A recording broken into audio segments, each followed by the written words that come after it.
Дай Боже доброго здоров'я! В ефірі програми «Русинська родина». Я її ведуча Віра Кубулеєв. У Ужгородському музичному училищі, а тепер коледжі імені Дезидерія Задара здобули музичне ошколування многі талантливі музиканти. Низьки нашу творчу групу інтересує історія струнно-смичкового відділу. Та йдемо послухаємо.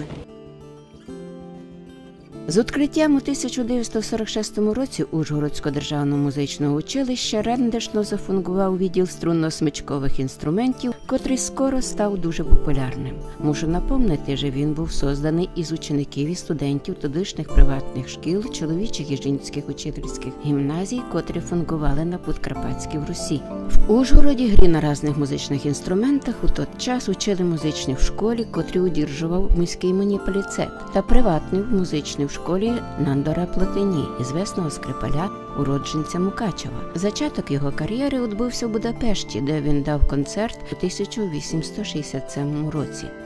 Не можна сказати, що відділ зародився, школа струнно-смичкова на порожньому місці, що до того нічого не було. Уже в 20-х роках минулого століття в Ужгороді і Мукачеві, в великих більших містечках були організовані приватні школи.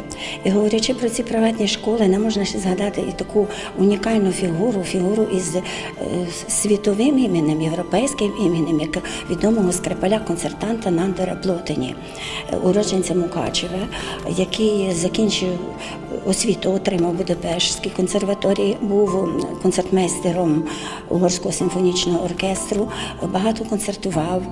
Він грав, є такі факти, що він виступав із самим Брамсом, був знайомий із багатьма іншими видатними особистостями, залишив по собі деяку композиторську спадщину, але здебільшого він був відомий як скрипаль-віртуоз. З 1870 року він концертмейстер Мадярського національного театру. Пару років потому гастролює у Парижі, а з 1880-го жиє у своєму маєтку у Великих Лазах, що на Ужгородщині. Його родина активно займається меценатством, підтримуючи різні культурні акції в Ужгороді. Плотині, це ж відомий скрипаль, по-моєму, який був відомий на всю Європу, який був знайомий з багатьма відомими виконавцями, піаністами і так далі. І він дуже багато вклав в розвиток скрипкової школи. Він мав і школу в Ужгороді, ну і чудесний музей, по-моєму, там зараз у їхньому палаці бувшому. Пізніше, по закінченню кар'єри, він переїхав у Великі Лази, побудував там маєток родинний. І ми, зберігаючи ці традиції, і разом з камерним оркестром під керівництвом Ясінського Степана Тарасовича дали там, неодноразово давали концерти. За один із них, він називався в нас «Музика на балконі». Наш камерний оркестр отримав премію імені Дезидерія Задара, обласну музичну премію. Так що така фігура, такі особистості, вони спонукають нас працювати далі, пам'ятати про це, і ми намагаємося цьому слідувати. Музиці на різних музичних інструментах учили і в домі Гізели під руководством вчительок-монашок, котрих називали сестрами милосердя. Ну, дом Гізели, ви ж знаєте, що, а чому називається Гізела? Гізела – це перша угорська християнка, королева, так, Іштвана.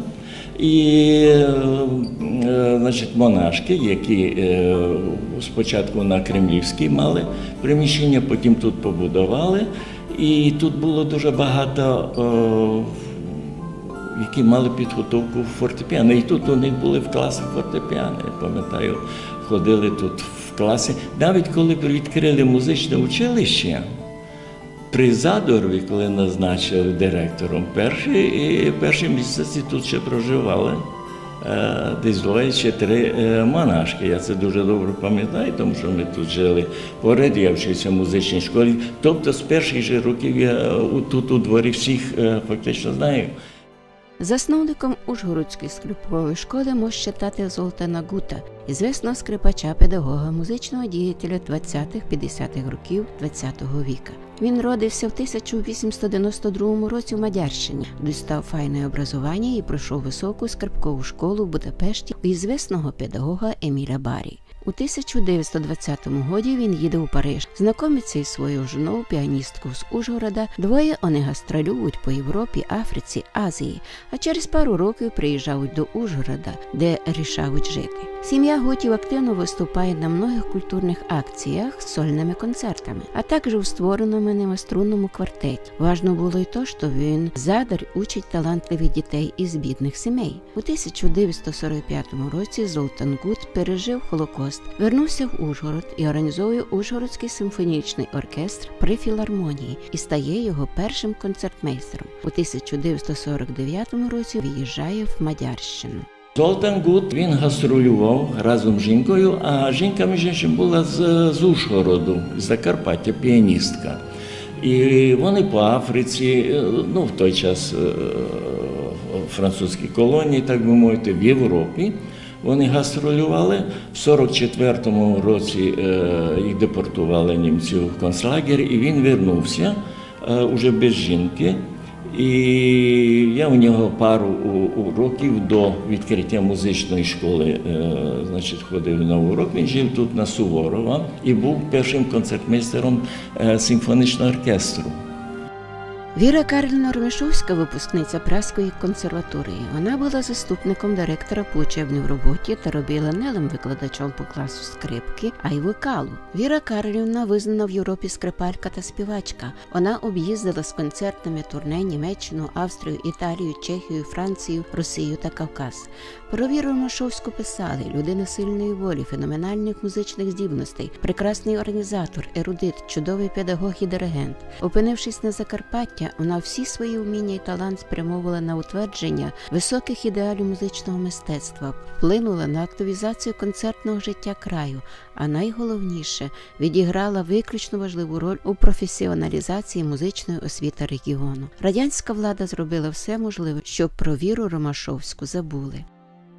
Ромішевська імпонувала відношення до студентів, тому що в цей час вона вже не грала, вона давно не грала, вона мала деякі проблеми з руками. В молоді роки це була відома скрипалька, це ми знаємо, вона гастролювала з квартетом чеським і так далі. Але потім вона займалася більш педагогічною справою загальноосвітньою, в гімназії, мала музичну школу, хоровим своїм вокалом. Вона була зайнята більш адміністративною роботою. Фактично, вона була одна з перших, яка тут вміла розмовляти по-російськи, так би мовити, вести всю документацію. Людвиг Степанович Томт, він є один із перших випускників нашого музичного училища. Із тих корифеїв, які прийшли працювати у музичне училище, була одна із провідних викладачка скрипки і віолончелі Віра Ромішевська. І він розказував дуже гарні, так само дуже гарні теплі слова про високий професіоналізм, про надзвичайну працелюбність і терпіння, що дуже важливо для вчительської роботи. Він до неї дуже гарно відносився завжди, і після того, як вона відійшла в другий світ, ми з ним після від'їзду його в Угорщину, ми зустрічалися часто. 2 рази у році обов'язково. Ми приїздили до нього в Дебрецен. Але коли він приїздив, зараз є таке поняття, як поминальний день 1 листопада. І ми завжди зустрічалися десь на цвинтарі, то він мені показав її, де вона є, де вона лежить. І сказав мені: коли мене не стане, будь ласка, не забудь запалити свічку за одну із основоположників скрипкової музики, тому що якби не я, не було б тебе і не було б багато кого. Серафіма Борисівна Факторович, випускниця Київської консерваторії імені Петра Чайковського, фіномна скрипалька з Уфейтоване в скрипкову школу. Окрім педагогічної діяльності, виступала сольними концертами та була концертмейстером симфонічного оркестру обласної філармонії. Серафіма Борисівна перфектно володіла грою на фортепіано і многими язиками, активно включилася у педагогічну концертну діяльність Ужгорода. Про неї писали: її грі були притаманні гарні гарний, глибокий, поетичний звук, виразна музикальність, віртуозність. Сувора, принципова у своїх судженнях, вимоглива до себе і до своїх студентів. Вона завжди ретельно готувалася до занять і концертних виступів. Це була дуже вимоглива жінка, педагог. Треба було бути завжди підготовленим. І що цікаво, це, мабуть, і з тих старих часів, коли на уроці завжди сиділи декілька. Ми там сиділи 5-6 студентів і чекали, коли свій урок прийде там на від дзвонка до дзвонка, займалися скільки треба було. І якщо треба було повторювати нам те, що вона казала попереднім учням, то ми потім мали з того. Наганяй? Добрий. У всякому разі, це була чудовий музикант і чудовий концерт їх із Задором, із Клепіковим, коли вони грали Рахманінову, великий тріо, Чайковського тріо, і її прощальний концерт, коли вона у 53-му від'їжджала звідси. І оці концерти, безперечно, були дуже цікаві. Леонід Федорович Клепіков, випускник Свердловської консерваторії, фіномний віолончеліст, організовує струнний квартет та фортепіанне тріо із Дезидерієм Задором та Серафімою Факторович. Крім педагогічної діяльності, робив заступником директора по учебній роботі, а пізніше директором училища. У нього був великий клас віолончельний. Він був людина дуже така вихована, витримана, прекрасний музикант. Він на уроці, у нього сиділи всі учні. Можна було зайти, сісти, слухати. Це своєрідний майстер-клас? Так, роки, які я його пам'ятаю. Скажімо, я поступив в Київську консерваторію, і він на перший рік, на перший мій виступ, то була зима 64-го року, він приїхав на іспит. І після іспиту ми пішли з ним в ресторан. Він замовив стіл, я якось так, мені трохи незручно було. Він був задоволений моїми успіхами, і так мені здавалося. Продовжив підготовку музикантів Валерій Валерійович Богородський, випускник Харківської консерваторії, засновник альтового класу в училищі, завідуючий струнно-смичковим відділом 1955-61 роки, учасник камерного та симфонічного оркестрів. Валерій Валерійович Богородський був дуже цікавою, оригінальною людиною.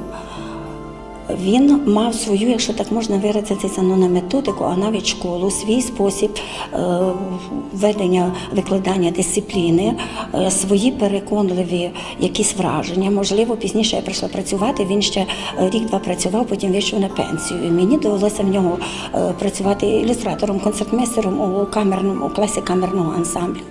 І він дуже цікаво, деколи звертався до мене, каже, ви можете тут так, як ви бажаєте це зробити, але я би хотів це зробити так. Я, не настою, що це має бути так. Деякі були моменти, які мене цікавили. Зокрема, він дуже цікаво працював над вібрацією, над деякими іншими над моментами, над інтерпретацією російської музики, зокрема Чайковського. Юхим Соломонович Фломен, випускник Бухарестської консерваторії. Він фіномний скрипаль-віртуоз. Многі пам'ятають донині його сольні концерти зі складним і високохудожнім репертуаром.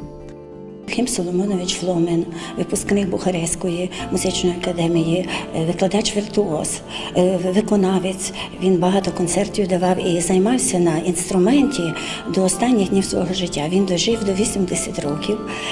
1 чи 2, дуже точно зараз не пам'ятаю, він займався кожного дня.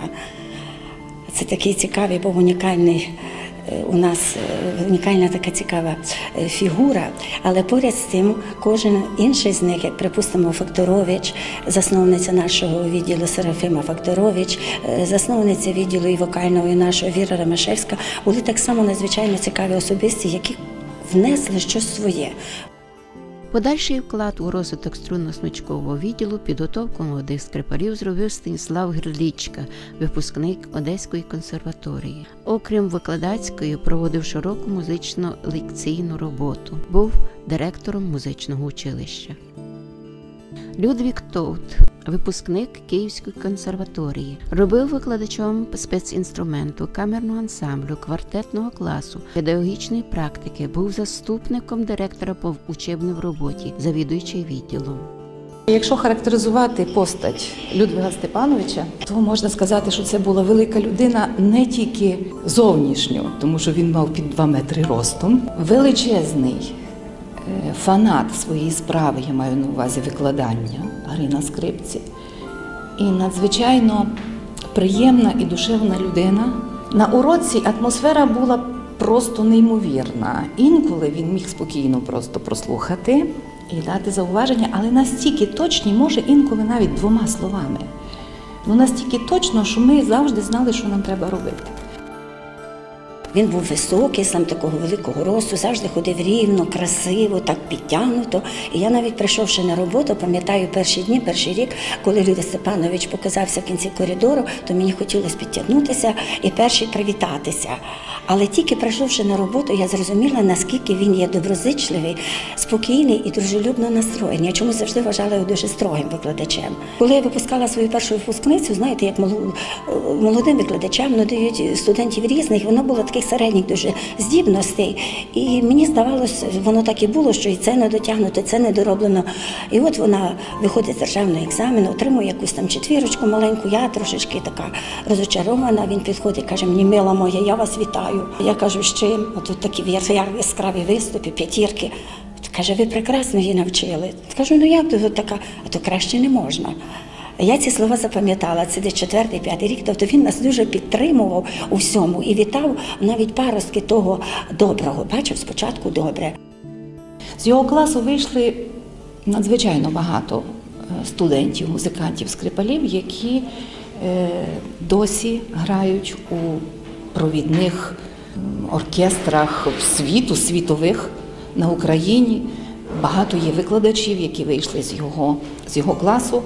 Ну, такі як Медвідь, Сава Лацанич, ну багато інших, які до сих пір працюють у нас в обласній філармонії нашій, і в симфонічному оркестрі, і в камерному оркестрі, і в Львівському, і в Київському. Дуже багато в нього було студентів, надзвичайно здібних. Він вмів підібрати підхід до кожної людини. Я згадую його теплі руки, тому що треба було зробити поставу, і коли він тобі десь допомагав, ну це було ці відчуття його ніжних теплих очей і тих теплих рук, які допомагали. Він вмів практично, аби тільки дитина була здібна.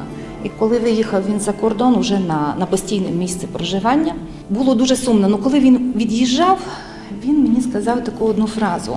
Знаєш, каже, я дуже хотів виїхати, але йому запропонували дуже гарну роботу в Дебреценській консерваторії. До речі, взяли його на посаду професора. І він працював навіть у академії в Будапешті. І коли він виїжджав, він сказав мені: пам'ятай, дитинко, він мене називав дитинко, пам'ятай, дитинко, що на Закарпатті дуже багато здібних дітей. І хтось мусить лишитися і працювати тут. І з часом, коли ми з чоловіком мали нагоду переїхати в Угорщину, так само десь на роботу, ви знаєте, такі були часи не дуже добротні. В той час ми мали змогу поїхати, і я згадала ті слова, і от я лишилася до сих пір. От уже 30-й рік практично працюю тут. Інна Лєснік, випускниця Московської музичної десятирічки та Львівської консерваторії, робила викладачом спецінструменту, камерного ансамблю, квартетного класу педагогічної практики.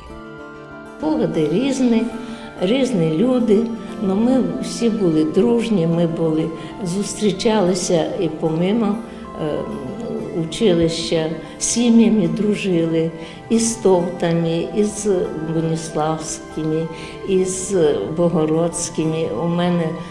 Я на початку дуже багато грала сама. Зі своїми учнями мені ніколи не треба було ілюстратора.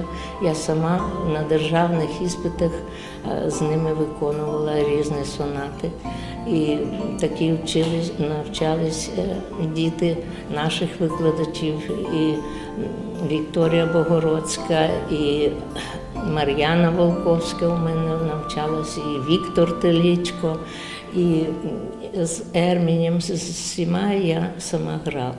Ну і крім того, значить, і сольні концерти. Останній сольний концерт був у 2010 році. Ми всі були великими ентузіастами.